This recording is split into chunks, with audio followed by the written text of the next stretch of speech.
कि रैखिक समीकरण जो आपका होता है, ठीक है, उस रैखिक समीकरण से हम लोग कैसे हल की संख्या ज्ञात करते हैं कि आपका रैखिक समीकरण का एक हल है कि अनेक हल है कि कोई हल नहीं है, ठीक है।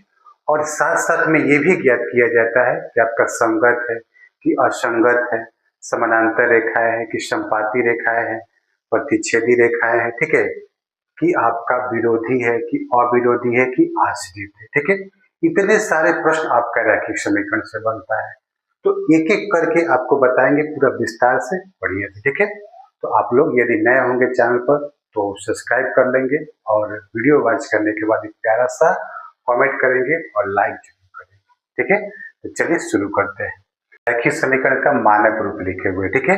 मान लीजिए कि ये आपका क्या है, ये आपका समीकरण 1 है और ये आपका क्या है बाबू, ये आपका समीकरण 2 है, ठीक है। समीकरण 1 और 2, तो समीकरण 1 से आपको क्या मिलेगा, समीकरण आपको समीकरण 1 से A1, B1 और C1, और समीकरण 2 से आपको मान प्राप्त होगा A2, B2 और C2।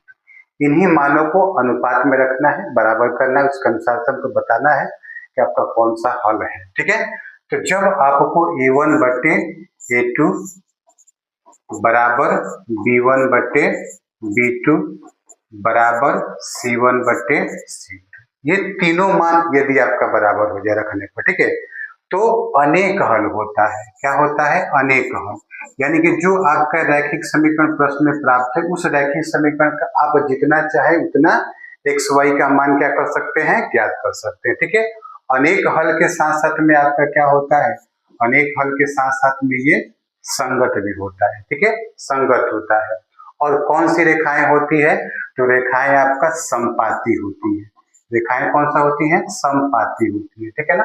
और संपाती के साथ साथ में आपका क्या होता है, संपाती के साथ साथ में आपका आश्रित होता है, ठीक है। क्या होता है, आश्रित होता है। तो इतना सारा चीज आपको ज्ञात करना है, समझना है, ठीक है। यदि A1 A2 बराबर B1 बटे B2 बराबर C1 बटे C2, तो आपका अनेक हल, और अनेक हल के साथ साथ में संगत, और संगत के साथ साथ में संपाती होता है, संपाती के साथ साथ में आपका क्या होता है, संपाती रेखाएं, ठीक है ना, और आश्रित होता है, ठीक है। अब दूसरा देखिए, समझिए दूसरा आपका यदि A1 बटे A2, ठीक है ना, A1 बटे A2 बराबर B1 बटे B2 और बराबर नहीं, ठीक है, बराबर नहीं C1 बटे C2। तो यहाँ पर थोड़ा सा मजेदार है कि जब आपका A1 बराबर है, B1 बराबर है, लेकिन C1 आपका बराबर नहीं है, तो यहाँ पर क्या होता है, यहाँ पर कोई हल नहीं होता है। यानी कि जो आपका रैखिक समीकरण प्राप्त है, ठीक है ना, उस रैखिक समीकरण का कोई भी मान हम लोग ज्ञात नहीं कर सकते हैं, ठीक है, कोई हल नहीं। और जब कोई हल नहीं होगा तो क्या होगा, आपका असंगत होगा। क्या होगा, असंगत होगा, ठीक है ना, असंगत होगा। और असंगत के साथ साथ में कौन सी रेखाएं होती है, तो समानांतर रेखाएं होती है, ठीक है। असंगत के साथ में क्या होती है, समानांतर रेखाएं, और समानांतर रेखाएं, और इसमें जैसे आश्रित है इसमें आपका विरोधी होती है। कौन सी, विरोधी होती है, ठीक है ना, विरोधी रेखाएं होती है, ठीक है, समझिए।